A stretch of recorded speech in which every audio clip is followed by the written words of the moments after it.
Hi, welcome to the University of Montevallo's Carmichael Library website introduction. To access the homepage, go to library.montevallo.edu or Google Carmichael Library or Montevallo Library.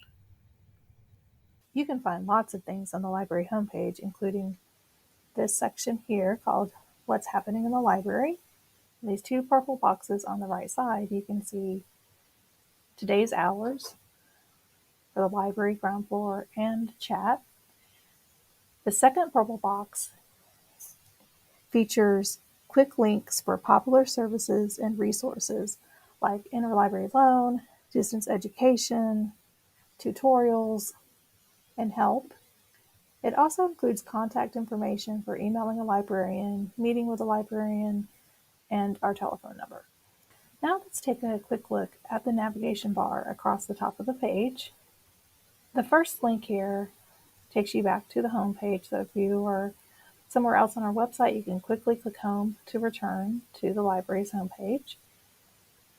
When you click on research, you can see that we have pages for our database list, research guides, citations, interlibrary loan, and research consultations. Those are those research meetings that you can schedule with the librarian. Now let's visit services. On services, you can find interlibrary loan, requesting a research consultation, reserving a space, and other items. Next, click About Us. Here you can find hours and directions, departments and staff information, our policies, newsletters, and student employment information. Now let's click on Archives. This takes you to the Anna Crawford Milner Archives and Special Collections subsite. Here we have pages featuring our digital collections, university history, Montevallo history, digital projects, special collections within the archives, and more. Then let's click on Digital Media Lab. This is the homepage for the DML, which offers students, faculty, and staff assistance in the use of digital media equipment, software, and editing audio and video content. They have lots of different technologies to support multimedia and multimodal projects. Finally, let's click Help. There are many ways to reach us. You can call or email us, chat with us, meet with us at the reference desk, or with a scheduled appointment or research consultation, or you can watch one of our tutorials. Now let's go back to the home page. The searching function, or this yellow box right here at the top, you can see that there's a search field. It says search for library materials, and that can include books, articles, videos, and more. We'll take a look at this a little closer later, but I did want to highlight the buttons that are beneath the search field. You click on Advanced Search, you're taken to a page where you can have more search and filtering options. You click on Databases. It will take you to the A to Z Databases page, which is the browsable list of databases organized by subject and by titles that can help you identify resources in your area of interest. You can choose to search here where it says search for databases. You can also click on one of these letters in the list and go alphabetically to find resources, or you could search by subject. You go here and click English, and it'll bring up all the English related databases.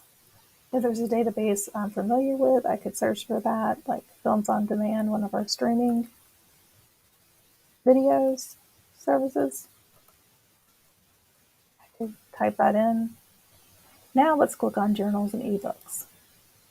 This will take you to another page where you can search for journal titles, ebooks, and streaming video. You can again search or browse alphabetically, You can, by keyword in the title or a subject. So here I could say subject education. It will bring up over 10,000 results, but I can use these limiters over here. And let's say I'm just looking for journal titles. I could click that. I could also say I'm only looking for peer-reviewed journals, and that will mirror the results as well. And you can go over here and even refine it more and say I'm only interested in special education, which will really mirror the results. Okay, let's go back to the library. Next, let's click Research Guides. Research guides are useful in helping you locate a web page for a specific class or general subject area. As you can see in chemistry, there are 2 course-related guides as well as a general chemistry guide. Guides can be really useful in helping to guide you to the right databases and journals for your area of study. And our final button, WorldCat. WorldCat connects you to libraries and higher education in the United States and in other countries. It's a good place to look for books on a topic. You can also access articles and other materials through WorldCat. You will use Interlibrary Loan to request books and materials from other libraries. And speaking of Interlibrary Loan, I'm going to go over to this purple box, click on the Interlibrary Loan link. Interlibrary Loan is a free service for students, faculty, and staff. It's a good idea to create an account so that you're ready to use a service when you need to. You can use the instruction on this guide to help you. Let's get back to the home page. You may notice that there's a blue chat bubble in the bottom right-hand corner of the screen. This can be found throughout the library website and provides an easy way to contact us. When chat is online, you'll see a green check mark that looks like this, and that means a librarian is available to answer any of your questions in real time. When chat is offline, you'll see an X by the chat bubble and an email icon. That means that you can still click that button and send us an email, and your question will be answered the next business day. Wondering what the chat hours are? They're always displayed in our Today's Hour section in that purple box at the top of the screen. And we're going to go back to this yellow area and focus on the search. As I said before, you can search for books, articles, videos, and more straight from here. So let's get started. There are 10 features you should know about. 1. Search and filter. Enter your search term. I'm going to search for elections. And here are my results. When you search, you're actually on this page called General Search, and all of your searches will open here. Now let's take a look at the search results. As you can see, each item clearly identifies the type of material that it is. So this is a nonfiction book. This is an ebook. Let's say that I want to narrow my search. I'm only looking for articles that I can find online. Then I can use these filters across the top of the page here and say online full text. And then if it's for an assignment that I have to find a peer-reviewed article, I can click peer-reviewed. And as you can see, this peer review emblem makes it very easy for you to identify that these are all peer-reviewed articles. You can also use the date range limiter, so click past 5 years. There are also additional features that you can access by clicking all filters. Go to the right, and you'll see a panel that has all types of different filters that you can use. A common one would be source type. If you wanted to say ebooks, if there was a certain publisher, certain subject, you could select that as well. And on to 2, accessing an item. For books, like this first entry here, it gives you this item status, so it shows that the item is available for checkout, where it's located in the column. For ebooks, you can click Access Now, and it will take you to that ebook. And for articles, sometimes you will see online full text or PDF as an access option. Clicking either one of those will take you to the article, or sometimes you'll see a full text finder, and if you see that, you just click on it and then click on the top link on that, and you will access the article. I also wanted to show that you can access some handy tools like automatic citation, where you select your style and you can copy and paste the citation for that material. You can click share, where you can email the article to yourself or send it to Google Drive, OneDrive, or create a link. Just click that and copy that. If you click on the title, we'll be taken to more of a longer page that will have an abstract, more information. Again, you have your access options. You have some of those same tools that we just saw earlier. And I'm going to click PDF here. I've got access to the article. Again, I have the tools here across the top that I can use. Those are some of the things that you can do in general search. Number 3 is advanced search. You can click advanced search and use different keywords to help refine your search. Add search options or select a date range. The next area we're going to look at is publications. You can find this under Research Tools, Publications. Again, you can use Publication Finder to quickly search for journals, ebooks, and even streaming video. Number 5, Concept Map. On this left panel, under Research Tools, click on Concept Map. This is a new feature that allows you to conduct searches in more of a visual way, and it offers another way to refine topics and see relationships. I'll show you what that looks like. So I'm going to enter elections again here.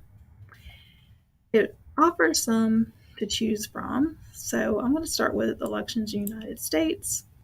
You can look at the results in a grid view or a map view, and it really breaks it down into different topics. And let's say I wanted to look at election in the United States, but I'm really interested in electoral college. When I click on this, I can say add to my search, adds that search term, and maybe I want to look at third parties and add that to my search, and then click see full results. 6, supplemental sources. And when you think of supplemental sources, you can see that these are all just links. This is a good place to go if you don't want to have to go back to the library homepage to find some of this content. Popular items, that could be databases like our database listing, Google Scholar instructions, interlibrary loan, newspaper databases. So this is a great place to look. Next is the links section. If you scroll to the bottom of this panel, you will see a section titled Links. The first link is for your library account. If you've checked out books, or you want to renew a book, want to check on fines, you'll need to go to this link and log in to see that. There are also links here for UM's library's homepage and WorldCat. 8, my dashboard and EBSCOhost account. Many of the features here require a My EBSCO account. This account is free, and it only takes minutes to set up if you're interested, but this allows you to save searches and articles. To use many of these features, you need a My EBSCO account, either going to this Everproof page and saying create account or sign in, or going here versus My EBSCO and clicking sign in. Any item that you would like to save from your search, you can bookmark it to sign into your account if you want to keep those saved items. 9, chat. The chat will always be found on the bottom of the screen in a blue box. 10. Search for more than books and other materials, or search the library website. You can also use this search to find information from the library website. So, let's type in library hours. As you can see at the top of the screen, there's a featured result. It says library hours. It says click the link below to Carmichael's library hours and direction. If you're wanting to know about interlibrary loan, type in interlibrary loan. Click on the link and you'll go straight to that. Finally, if you are off campus, then you can still have access to our databases, articles, journals, and other digital content. Here I'm at the search screen, and you can see across the very top banner, you'll see a notice that says Welcome Guests, log in with your username and password. You can click that and you'll get a login screen, or you can click on one of these sign in buttons, or click on the item, click sign in, type in your username and password, which is the same ones that you use for Canvas, and then click submit. This works the same way for databases. Thanks for watching. If you have any questions, ask a librarian.